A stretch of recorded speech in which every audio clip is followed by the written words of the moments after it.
Menulis tak boleh, membaca tak boleh, tak jumpa.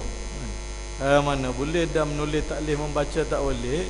Tak boleh, ilmu tak. Tapi kita lupa tentang apa yang Nabi SAW belajar dengan guru kepada segala guru, iaitu Allah Subhanahu wa ta'ala. Sebab itu kita sebut Nabi ini melalui proses tarbiyah ilahiyah. Jadi yang mengajar Nabi bukan pensyarah, bukan profesor, tapi yang ajar Nabi adalah Allah Subhanahu wa ta'ala. Dalam keadaan Nabi tak mampu membaca, tak mampu menulis, tapi bagaimana Nabi boleh mengubah manusia.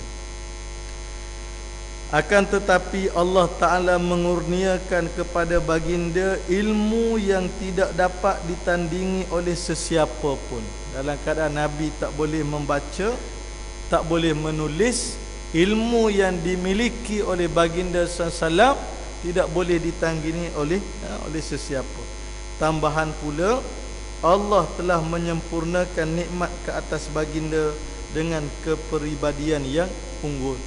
Bukan sekadar ilmu hebat, disertakan dengan peribadi juga yang sangat hebat. Inilah baginda sallallahu alaihi wasallam yang percakapannya bukan bercakap saja, tapi percakapan itulah mencerminkan perbuatannya.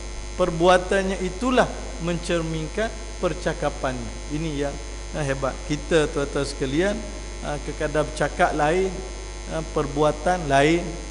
Ini dia biasa berlaku. Kadang kita bercakap soal ikhlas, soal istiqamah, macam-macam cakap, tapi yang bercakap belum tentu dia mampu nak ikhlas, mampu nak istiqamah. Ini peribadi kita. Jadi dengan keadaan ilmu yang Allah beri itu satu bab, ditambah pula dengan keunggulan peribadi akhlak yang dimiliki oleh Nabi sallallahu alaihi wasallam. Wa 'allamaka ma lam takun ta'lam. Ya, Allah Taala sebut Allah mengajarkan kamu apa yang tidak engkau ketahui. Ya, Allah ajar kepada kamu apa yang kamu tidak ketahui. Maka baginda terus berperanan menyebarkan ilmu dalam kalangan manusia, dan baginda sallallahu alaihi wasallam sudah semestinya merupakan seorang pendidik terulung yang mengajak manusia seluruhnya ke arah kebaikan dunia ini.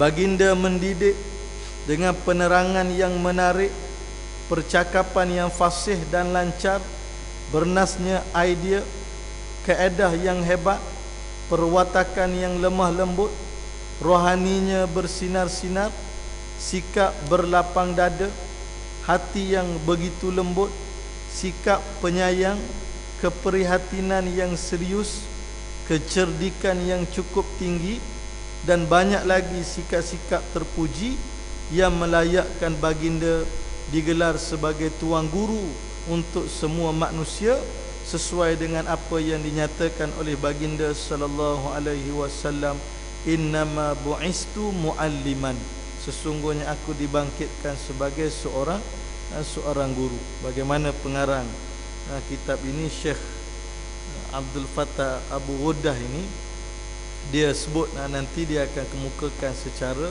detail dia punya kaedah-kaedah yang digunakan oleh Nabi sallallahu alaihi wasallam. Ya, bagaimana yang kita lihat bila kita soroti hadis-hadis Nabi, Nabi menyampaikan dengan suatu penerangan yang menarik, penerangan yang menarik, percakapan yang fasih, lancar, ideanya hebat, kaedahnya hebat, perwatakannya hebat, lemah lembut, campur semua sekali. Pendek kata, nak cari kelemahan, nak cari kekurangan memang tak jumpa. Berbeza dengan kita hari ini, kan? Kita hari ini memanglah kalau tuan empunya tu memang dia tak jumpa cari kelemahan dia, kan? Tuan empunya diri nak minta cari kelemahan, tak jumpa. Tapi minta orang lain cari kelemahan dia, boleh bilang satu-satu, kan? Dia duk rasa kalau dia bercakap, dia berceramah, berdakwah, duk rasa hebat dah, kan? Tapi orang boleh komen, lemah ni, kurang aspek ni perlu diperbaiki, hak ni perlu diperkemaskan dan sebagainya. Adapun baginda sallallahu alaihi wasallam nak cari kelemahan tak ada. Dia nak cari kelemahan dalam penyampaian, dalam dakwah Nabi tak ada. Hak musuh-musuh tu tak sah tak usah cerita. Bahkan Nabi ini musuh sendiri pun dia mengakui kehebatan Nabi sallallahu alaihi wasallam. Yang ada pun mereka tuduh Nabi bohong, dusta, macam-macam tu alasan yang mereka buat-buat. Ya, kenapa mereka tak nak orang tertarik dengan Nabi di saat mereka sendiri secara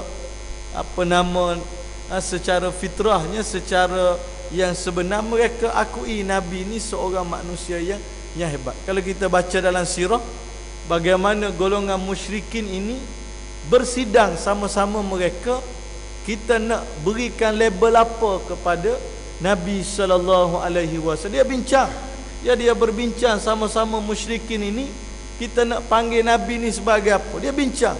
Kita nak kata Muhammad ni pembohong, tak berapa nak boleh terima ni. Sebab apa? Sebab memang Muhammad sallallahu alaihi wasallam ni dah dikenali sebagai Al-Amin, sebagai orang yang sangat jujur, amanah, tak pernah bercakap bohong. Kemudian kita nak kata Nabi seorang yang gila. Mereka jawab pula, kalau gila tak boleh, sebab perwatakan Nabi ni memang tak nampak sebagai seorang yang gila. Kemudian nak kata lagi, kalau kita nak kata Nabi ni sebagai tukang tilik, tukang sihir, mereka jawab pula, tak boleh. Kenapa? Kerana pada perwatakan Nabi juga tidak mencerminkan Nabi ni tukang sihir. Biasa tukang sihir mesti ada alat-alat dia kan. Bila tukang sihir ni benda-benda yang dia gunakan sebagai alat. Nak kata Muhammad sallallahu alaihi wasallam, Nabi Muhammad sebagai tukang sihir, tak boleh. Mereka pun kering idea kan. Bukan mereka tak terima, mereka akui, tapi kerana nak bagi orang tak terpengaruh dengan Nabi, nak kena label, nak letak label kan. Macam ni lah istilah label-label ni zaman Nabi dah berlaku dah. Bagaimana perangai jahat musuh memberikan label yang tidak elok kepada Nabi sallallahu alaihi wasallam. Sama seperti berlaku lah ni kan. Antara hak paling jahatnya, kalau bahasa lagi kasar, paling celakanya Mesir kan. Bagaimana dia telah memberikan label kepada Hamas sebagai pasukan pengganas. Hamas ni sebagai kumpulan pengganas. Tak berjayanya rundingan perdamaian antara Hamas dengan Israel ni kenapa? Kerana Mesir ni lebih Yahudi daripada Yahudi. Itu yang tak berjaya. Lebih Yahudi daripada Yahudi Mesir ni. Bahkan dia siap label Hamas sebagai pengganas kan.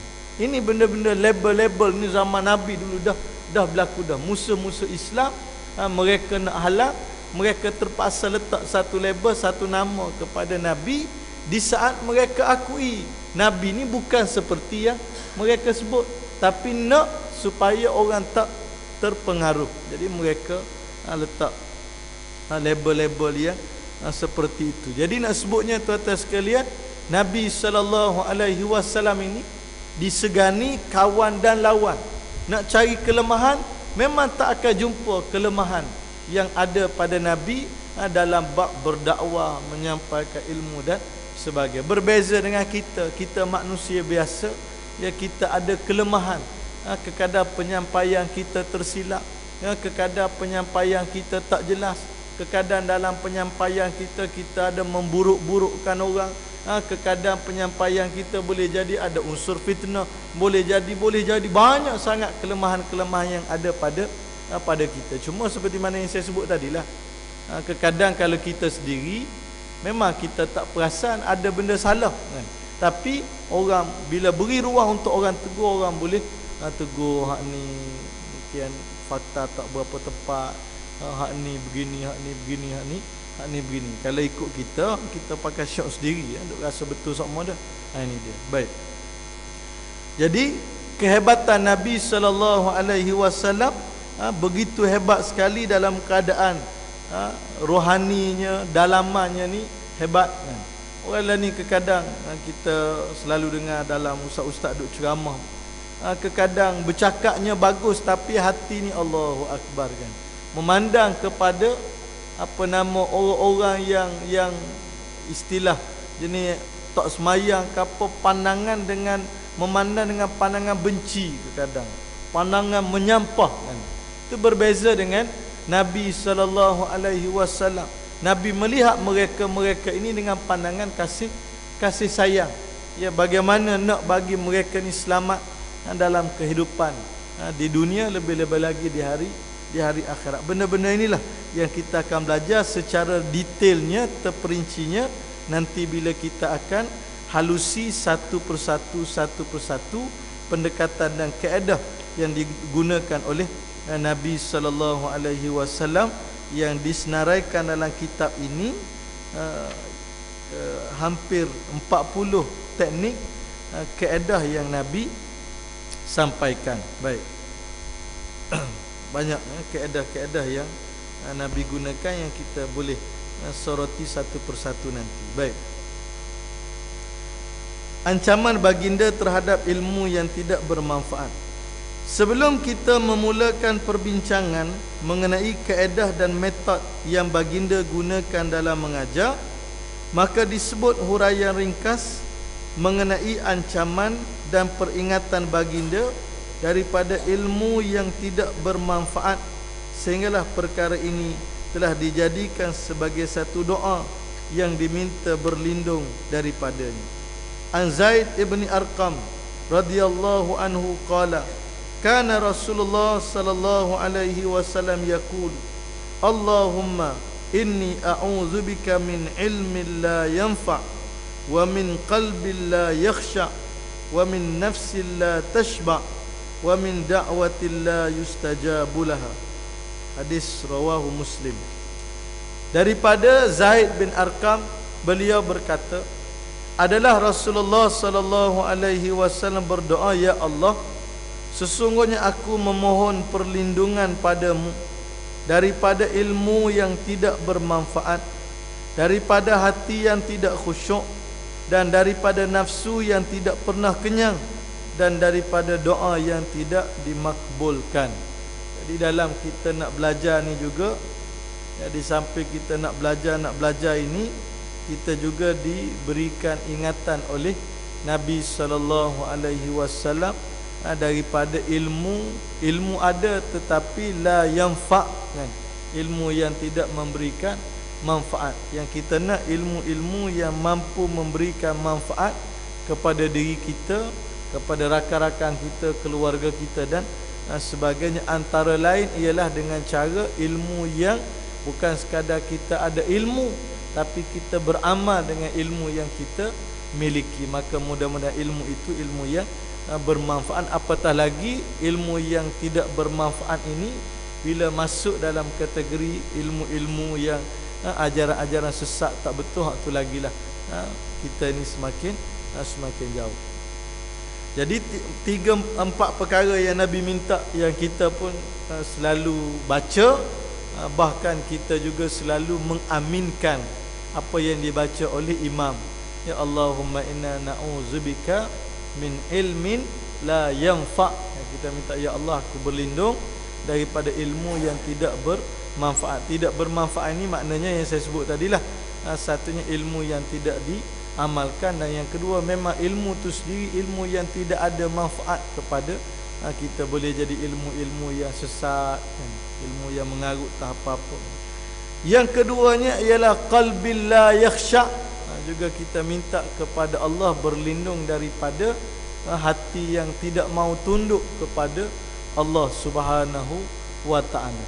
Ya, hati yang sombong, hati yang rasa besar diri, tak reti untuk tunduk patuh kepada Allah.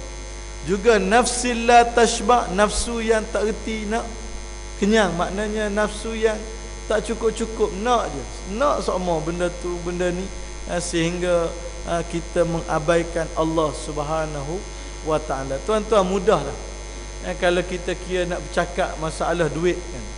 Masalah duit yang tuan-tuan lalui, boleh jadi yang saya pun lalui. Kadang-kadang mudah ceritanya, duit ni tak cukup semua. Sentiasa tak cukup. Waktu kita tak naik pangkat, kita dah kata dah naik pangkat, insya-Allah cukup lah. Naik pangkat dah, gaji bertambah, tak cukup juga. Tak cukup juga. Kemudian bila dapat bonus, ada bonus cukup, tak cukup juga. Tak cukup semua. Tahun depan naik pangkat pula, dah cukup, tak cukup lagi. Dia berhantu, tak cukup semua. Tak cukup, sentiasa tak cukup. Jadi kalau kita duk layan pula nafsu yang sentiasa dalam keadaan tak pernah kenyang, apakah hanyut dengan kita? Sebab tu yang kita diajar dalam bab rezeki ke apa, kita diajar untuk minta keberkatan. Ya, diajar minta keberkatan. Allahumma inna nas'aluka salamatan fid din wa afiatan fil jasad wa barakatan fil rizq. Itu yang kita nak ni. Kita nak keberkatan. Sebab kalau nak banyak, dia tak cukup sama. Sikit tak cukup cara sikit, banyak tak cukup cara banyak. Ada sahaja benda-benda yang memerlukan kita guna duit kok tu kok ni dan sebagainya. Jadi kita minta supaya nafsu yang ada ini nafsu yang memadai dengan apa yang ada pada kita, tidak tamak, tidak jadi kita ni nak pepatah Melayu sebut beri betis nak paha, begitulah. Ada saya dengar dalam motivasi pagi, ada dalam Aikim, dia sebut satu cerita tentang nafsu yang jenis tak reti bersyukur ni. Dia bawa cerita yang simple. Seorang budak ni dia ada duit 50 sen. Yang ustaz tu ceritalah, saya tukar daripada 50 sen kepada RM1 kan. Sebab 50 sen nak beli aiskrim pun tak boleh. Jadi dia ada duit RM1, seronok dia dengan duit RM1. Kenapa nak beli aiskrim? Nak beli aiskrim ni dengar dalam radio pagi Aikim. Kemudian tengah berjalan, boleh jadi dia tak perasan duit tu tercicir. Sampai kat kedai, tengok-tengok seluk-seluar, tak ada duit. Menangis budak ni. Dia menangis. Kenapa menangis? Kena duit tercicir. Jadi kebetulan ada seorang pakcik tengok, tanya dia, "Wahai anak, kenapa menangis?" Kata dia, "Nak beli aiskrim tapi duit tercicir." Kan? Pakcik pun kesian, tak apalah, ambil lah RM1 kan. Ambil lah RM1 buat beli aiskrim. Lepas dapat RM1 menangis lagi dia. Pakcik pun pelik. Nak, kenapa menangis? Yalah, kata dia, kalau tak tercicir kan dah jadi RM2, kata dia. Ni nak cerita. Maknanya walaupun cerita ni mencerminkan budak-budak, tapi itulah kita kan.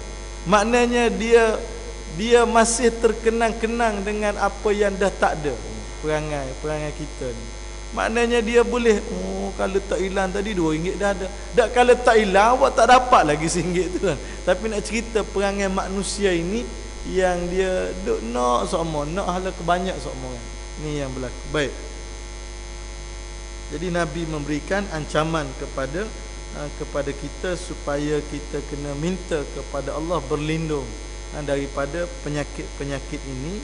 Ya, hati yang tak reti tunduk patuh pada Allah, nafsu yang tak reti-reti nak kenyang, kemudian nafsu yang tak reti-reti nak berpada dengan apa yang Allah Ta'ala beri, kemudian ilmu yang tidak bermanfaat, termasuk dakwatin la yustajab. Ya, juga kita diminta untuk berdoa supaya diberikan perlindungan daripada doa yang tidak dimakbulkan oleh Allah Subhanahu wa taala. Tidak syak lagi bahawa Rasulullah sallallahu alaihi wasallam merupakan pendidik yang mendidik manusia dalam segala aspek, sama ada perkataan atau tindak tanduknya. Doa ini merupakan suatu pengajaran bagi orang yang belajar dan mengajar agar tidak menuntut atau mengajarkan sesuatu ilmu melainkan perkara yang memberi manfaat menurut timbangan syariat yang mulia. Yang kita nak fokus dalam hadis tadi ialah bagaimana Nabi memberikan panduan kepada kita dalam bab mengajar ilmu, mempelajari ilmu. Biarlah ilmu itu ilmu yang bermanfaat. Ilmu yang bermanfaat. Bukan ilmu-ilmu yang jenis karut-karut, tak tentu hala, tak apa-apa dak kan.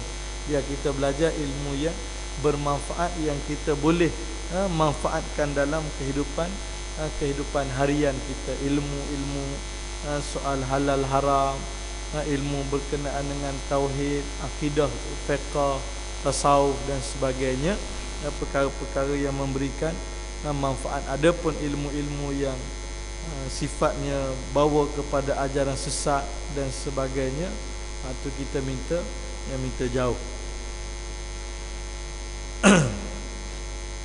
Baik. Ilmu yang tidak bermanfaat ialah ilmu yang membawa kepada mudarat dan kesusahan kepada diri dan orang lain. Termasuk disebut ilmu yang tidak bermanfaat, ilmu yang membawa kepada mudarat dan juga kesusahan kepada diri orang lain. Apa dia contoh dia paling senang? Ilmu sihir. Ilmu sihir ni antara yang dalam masyarakat kita ni, bab-bab ilmu sihir ni agak kuat. Agak kuat. Belajar nak hapuskan sihir tu tak ada masalah. Ya, belajar dengan Tok Guru Harundin ke, dengan Tok Guru Datuk Ismail Kamus ke, belajar nak mengubati tak apa. Yang ilmu yang tak bermanfaat, belajar ilmu sihir. Belajar ilmu sihir, bagaimana nak kenakan orang, nak aniaya orang. Dan kalau tuan-tuan kita hidup bermasyarakat ni, Allahu Akbar, terlalu banyak contoh-contoh yang ada di keliling kita yang boleh jadi kita pun kenal orang-orang yang terlibat dengan sihir ini. Kena buat macam-macam. Yang laki bini, suami isteri sepatutnya tak ada apa-apa, jadi bercerai-berai. Anak-anak dengan Allah macam-macam. Kenapa? Kerana perbuatan ilmu sihir. Maka mempelajari ilmu sihir suatu ilmu yang tidak bermanfaat. Kenapa? Kerana ilmu ini ilmu yang membawa mudarat, bukan sahaja kepada mangsa, bahkan kepada tuan punya ilmu tu sendiri. Ya, bila dia terlibat dengan ilmu-ilmu yang tak betul, apatah lagi ilmu yang sifatnya nak menyusahkan orang. Ataupun boleh jadi hak yang berlaku dalam konteks masyarakat kita ni, yang berlaku masalah sosial, belajar ilmu-ilmu yang tak berfaedah. Contohnya ilmu apa dia? Ya, ilmu yang peringkat yang level-level bawah-bawah ni, ilmu nak curi motor, ilmu nak curi benda tu, ilmu mengarut belaka. Ilmu nak sabotaj Facebook ke, macam-macam lah ilmu yang jadi benda-benda gitu, ilmu yang membawa mudarat. Kenapa? Kerana dikira membawa kesusahan. Kemudaratan diri adalah perbuatan tercela, dan semua yang menjurus ke arahnya juga adalah tercela, kerana jalan untuk menuju kepada kejahatan dikira suatu kejahatan. Kaedah ini dikenali di kalangan ulama sebagai saduz zara'i. Contohnya ilmu tipu daya, dan jalan-jalan yang menjurus ke arah itu adalah tercela.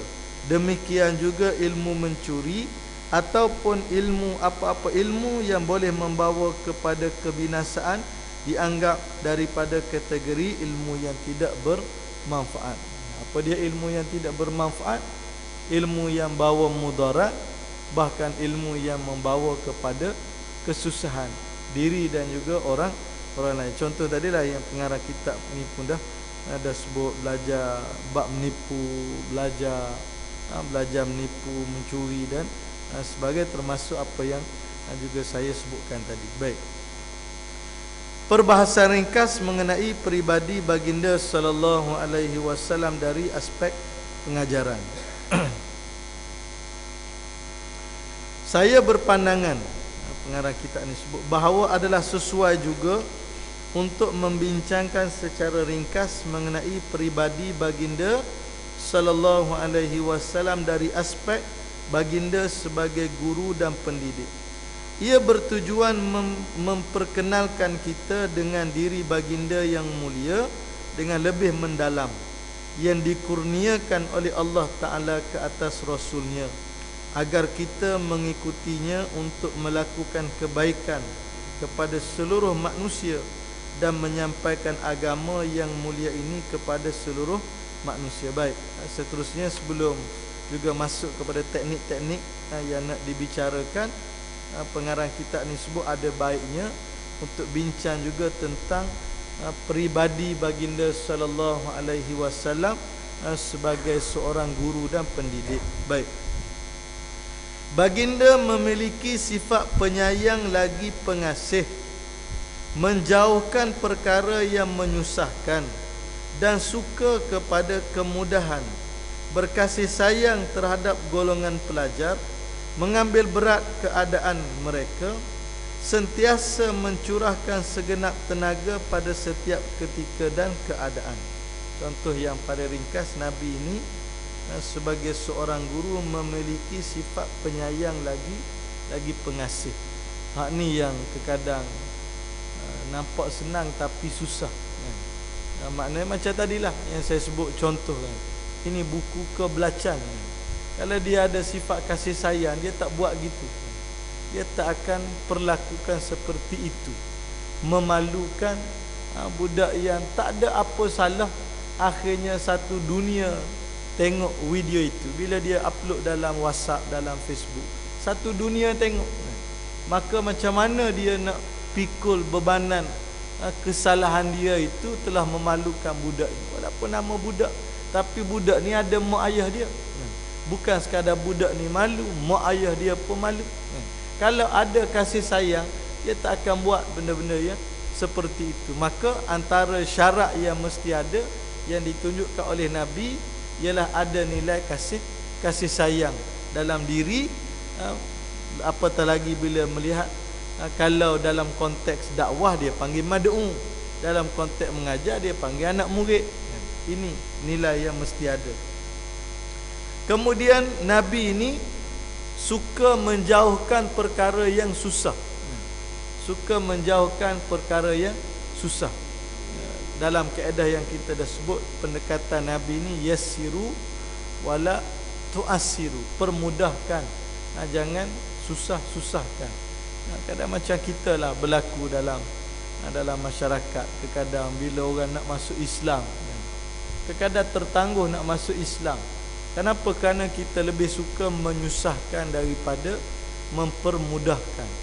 Kenapa? Contoh yang pernah berlaku, bila ada orang nak masuk Islam, kadang banyak soalan pula. Awak nak masuk Islam, nanti awak nak kena sunat balik. Kemudian awak masuk Islam, nanti awak begini. Jadi susah. Jadi susah. Sepatutnya bila nak masuk Islam, kita raikan. Kemudian jangan pula mengajar panjang sangat. Bagi dia mengucap dulu. Soal salah betul makhraj tu ketepikan dulu. Sebab boleh jadi lidah dia, katalah orang ni dia Cina, lidahnya boleh jadi berbelit-belit lagi. Asyhadu duk mai asyhalu kan. Jadi kalau kita sejam kawan tu sampai berpeluh, mengucap tak boleh-boleh kan. Oh tak boleh, tak betul. Ini kadang kaedah yang salah, yang silap berlaku. Terkadang ada orang baru-baru nak berjinak datang masjid, berlaku di setengah tempat. Kadang boleh jadi mari nak semayang rantai di leher. Kita pun nak tegur punya betulnya, cek kaedah kita. Ni saya nak pesan ni kan. Kalau kita nak mari semayang ni ibadat, tapi tak sah lah duk pakai rantai ke apa kan. Orang pun pandang ke dia, malu kawan tu kan. Akhirnya mari masjid pakai tak mari dah, malam esok malam lusa tak mari dah kan. Sebab apa? Sebab kaedah kita ni, kita duk rasa kaedah betul, tapi kaedah kita ni memalukan, menyusahkan dan sebagainya. Baik. Nabi suka mempermudahkan dalam satu-satu perkara. Nabi suka mempermudahkan. Sebab itu antara perkara yang wallah alam, mungkin tuan-tuan pun ada pandangan sendiri. Ramai orang seronok dengan soal jawab Ustaz Azhar Idrus sebagai contoh. Kerana apa? Soal jawab dia, jawapan tu mudah, simple. Jawapan itu mudah dan simple.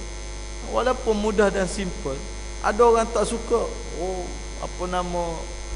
Beri jawapan dalil tak bawa kan. Pernah yang berlaku. Nak kena dalil, nak bawa dalil ni, tengoklah mad'u tu siapa. Mad'u nak baca, kadang nak baca Fatihah pun tak reti. Takkan nak baca hadis jala-jala, nak baca ayat Quran kan. Itu yang pernah dia sebut. Ada orang yang jenis tak reti nak memahami mad'u. Dah kalau kamu reti sangat, mula beri jawapan secara ilmiah apa semua. Banyak yang kita dengar kan. Maknanya soalan, soal jawab yang bila didengar tu nampak mudah pula agama. Kadang-kadang soalan yang sama dijawab oleh orang lain nampak susah kan. Nampak susah. Bila dengar orang ni jawab, senang pula kan. Jadi kena permudahkan. Perkara inilah yang ada kepada Nabi sallallahu alaihi wasallam. Itu secara umum yang disebut isyak apa belum lagi. Belum masuk belum. Belum. Aku tengok besar ni dia punya ni. Kalau masuk isyak bila baik. Dirakamkan oleh Allah Subhanahu wa taala dalam Al-Quran ayat yang juga kita biasa tentang Nabi. Ni macam mana Nabi? Laqad ja'akum rasulun min anfusikum azizun alaihi ma anittum harisun alaikum bil mu'minin raufur rahim. Ayat ni kita duk baca semua dah. Dan ayat inilah yang menjadi ayat ataupun satu pegangan bagaimana keadaan Nabi dalam mendidik. Apa dia? Azizun alaihi ma anittum. Ya, Nabi ini mengambil berat kesusahan yang berlaku kepada kamu. Ini sifat Nabi. Azizun alaihi ma anittum. Ya, jadi Nabi ini suka ambil berat kepada orang-orang yang di bawah. Apa masalah Nabi akan ambil tahu apa dia punya masalah yang berlaku. Dah inilah yang antara kelompangan, kecacatan yang berlaku dalam sistem kita learning kan. Nak berlaku apa pun berlakulah kan. Yang penting kami begini. Banyak hatta kadang sistem di pusat-pusat pendidikan, di universiti ke apa yang lah ni aspek duit ni nombor satu.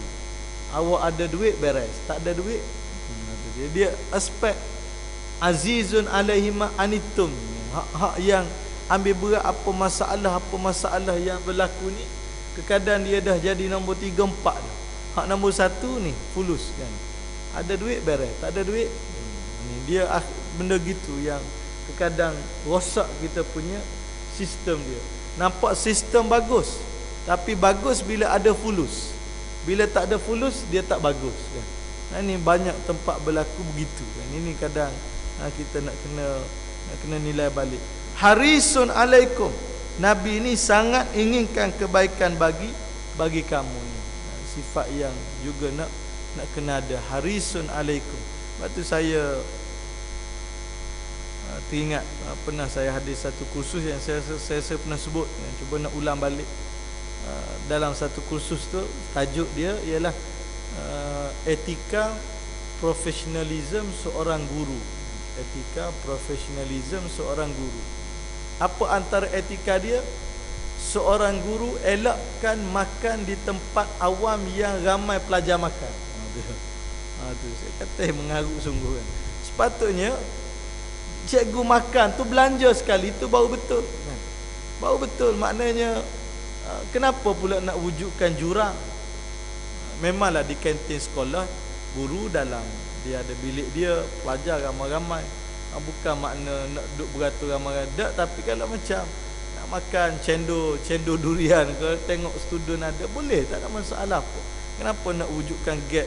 Mentang kita lecturer, kita cikgu nak makan bilik berekon, tak boleh kaki 5.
Kita sebelum sambung sikit ada pengumuman ya. Pemilik kenderaan sebelah kanan QAV 4817 mohon untuk dialihkan ataupun digerakkan ke depan sedikit untuk beri ruang kenderaan lain masuk.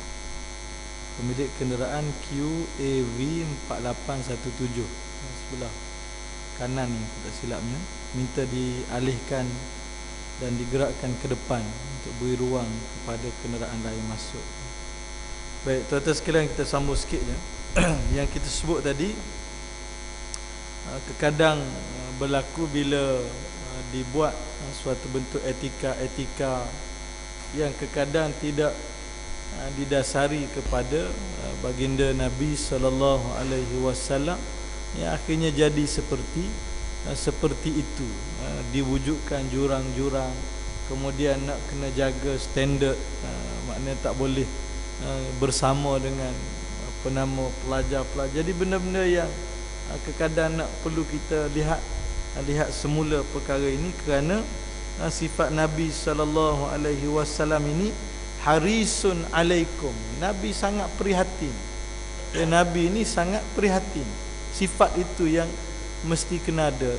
Ini yang kadang-kadang kepincangan yang berlaku dalam masyarakat kita, sama ada di universiti ke di sekolah ke di mana-mana. Kadang hubungan itu sekadar hubungan masuk kelas sampai ke ilmu, keluar kelas habis dia kira selesai. Sedangkan nilai pendidikan yang sebenar bertitik tolak daripada harisun alaikum tu kan. Maknanya prihatin, ambil berat, ambil perhatian. Ini yang nak kena ada. Dan benda ni kadang nampak simple, tetapi inilah kelemahan-kelemahan dan kepincangan-kepincangan yang berlaku. Apatah lagi bila semuanya nak kena ada ni, hatta di sekolah ke di mana pun, bila lebih sikit tak ada ni, tak ada. Dan itu yang berlaku. Kadang apa nama di sekolah-sekolah, alhamdulillah kadang kita lihat ada setengah sekolah masih ada kelas-kelas tambahan secara intensif kepada pelajar yang nak ambil exam. Ada kadang setengah sekolah tak boleh nak buat kelas tambahan. Siapa cikgu-cikgu pakat duk kejar tuition belaka kan. Mengajar ni tak nak buat kelas tambahan tak boleh. Tu duk mengajar tuition sana, tuition sini, tuition. Dia jadi semua duk kejar duit. Ini kadang antara aspek-aspek yang boleh jadi kepincangan yang berlaku, yang kita boleh belajar daripada apa yang Nabi tunjukkan untuk kita perbaiki keadaan yang berlaku. Yang kita sebut ini, tuan-tuan sekalian, jangan hanya duk fikir soal sekolah universiti saja. Sebab pendidikan yang Nabi terapkan kepada kita ini, pendidikan yang melangkaui sempadan sekolah, universiti dan sebagainya. Makna dalam konteks kita dengan anak kita, kita dengan saudara mara kita, dalam kita nak mendidik mereka, mendidik dengan kasih sayang, dengan perhatian yang kita berikan kepada mereka, ambil berat urusan mereka dan sebagainya. Kaedah-kaedah ini mesti berjalan seiring. Kita dalam satu family sebagai contoh lah, yang tuan-tuan pun sedia maklum, kalau kita ni tak ambil berat pun tentang apa yang berlaku kepada dia, kita tak bantu pun kesusahan yang dia hadapi, tiba-tiba kita nak bercakap, nak nasihat dia tak berapa nak dengar mana. Dia tak berapa nak dengar. Tapi kalau kita ni yang jenis prihatin, kita sentiasa tanya khabar dia susah, kita bantu, kita tolong. Jadi bila kita nak nasihat, kita nak tegur dia, nak dengar pun senang. Kerana benda ni yang saya kira tuan-tuan sendiri alami dalam kita hidup berkeluarga. Orang ni dia ni kalau kira kelulusan hebat, tapi anak-anak saudara tak berapa nak dengar mana cakap dia. Hak ni boleh jadi mengaji biasanya, tapi kalau dia bercakap orang boleh dengar. Kenapa? Tengok, mungkin aspek tadi harisun alaikum, aspek ambil berat, sentiasa ambil berat, sentiasa prihatin, asal balik ajak saudara mara keluar minum, dia belanja kan. Hak ni asal balik duk main cara dia, tak belanja apa semua kan. Kadang ada tuan-tuan jenis orang balik kampung, Sepatutnya bila balik kampung sekali-sekala, pagi-pagi tu keluar belanjalah. Paling tidak family yang ada kat rumah. Tapi kadang berlaku juga kadang setengah. Dia balik kampung, mak ayah juga kena keluar duit kan. Dia beli nasi khabu, nasi belauk untuk anak-anak ni, cucu ramai di rumah, saudara mara dan sebagainya. Jadi kadang benda-benda beginilah yang nampak simple tapi harisun alaikum, menunjukkan prihatin, ambil berat kesusahan yang dihadapi. Benda ini suatu elemen yang sangat hebat dalam soal pendidikan, dalam soal tarbiyah, yang inilah yang bawa kejayaan kepada baginda Nabi sallallahu alaihi wasallam. Kemudian ditambah lagi dengan Raufur Rahim, ya, nilai kasih sayang. Ini benda yang nampak senang tapi Allahu Akbar kan.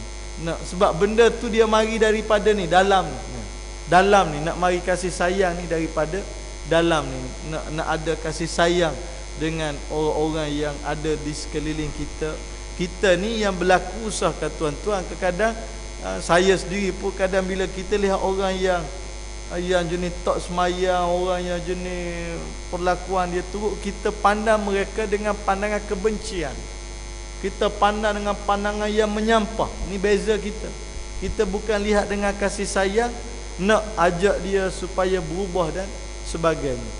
Kita lebih suka menghukum seolah dia ni kalau jahat lah ni sampai bila-bila pun dia jadi jahat, seolah kita ni baik sampai bila-bila pun baik. Ni kadang kita punya silap gitu. Sebab itulah kadang bila kita tengok balik, ada khususnya golongan-golongan artis kadang sebelum ni kakau kita kutuk dia dengan dia punya akhlaknya, perlakuannya, pakaian dan sebagainya. Tapi siapa tahu hidayah milik Allah. Allah boleh beri, dan orang ni daripada pakai seksi jadi berubah pakai tudung molek-molek, alhamdulillah. Hidayah milik Allah Subhanahu wa. Sebab itu nak kena pandang dengan pandangan Raufur Rahim, pandangan kasih sayang. Jadi ayat yang saya kira kita biasa baca, kita biasa dengar, maka ayat ini kita kena pegang sebagai disiplin kepada kita dalam soal melaksanakan tugas, nak memperbetulkan masyarakat, memperbetulkan ahli keluarga kita. Azizun alaihi ma anitum, makna kita turut merasai bebanan, kesusahan yang ditanggung oleh orang lain. Maknanya apa kesusahan dia biar kita ambil berat, kita pun rasai bebanan yang dia rasa. Yang kedua, harisun alaikum, yang Allah Ta'ala ajar, biar ada rasa prihatin kita, rasa nak sangat supaya orang ni dapat kebaikan, nak bantu, nak tolong. Tu kena ada benda itu disertakan dengan Raufur Rahim, kasih sayang kita khususnya kepada golongan-golongan yang beriman. InsyaAllah pertemuan kita akan datang, kita akan sambung beberapa contoh-contoh yang dikemukakan oleh pengarang kitab ini untuk memberikan gambaran kehebatan baginda Nabi sallallahu alaihi wasallam dalam proses pendidikan, memberikan ilmu, mengubah manusia daripada kegelapan kepada cahaya Allah Subhanahu wa taala. Qul qali hadza wa astaghfirullahal azim li wa lakum. Wassalamualaikum warahmatullahi wabarakatuh. Bismillahirrahmanirrahim. Alhamdulillahirabbil alamin wassalatu wassalamu ala asyrafil anbiya'i wal mursalin wa ala alihi washabihi ajma'in. Allahumma faqihna fid din wa 'allimna ta'wil wa hdina ila siratal mustaqim. Allahumma hdina siratal mustaqim siratal ladzina an'amta 'alaihim minan nabiyyin was-siddiqin wasyuhada'i was-shalihin wa hasuna ulaika rafiqa. Allahumma ij'al jam'ana hadza jam'an marhuma wa tafarruqana min ba'dihi tafarruqan ma'suma. ولا تجعل اللهم لنا ولا معنا شقيا ولا محروما ولا مطرودا. اللهم انصر الإسلام والمسلمين وأهلك الكفرة والكافرين والظلم والظالمين والنفاق والمنافقين. اللهم دمر أعداءك أعداء الدين يا رب العالمين. اللهم إنا نعوذ بك من علم لا ينفع ومن قلب لا يخشع ومن نفس لا تشبع ومن دعوة لا يستجاب له. ربنا آتنا في الدنيا حسنة وفي الآخرة حسنة وقنا عذاب النار. صلى الله على سيدنا محمد وعلى آله وصحبه أجمعين. الحمد لله رب العالمين. تقبل الله منكم.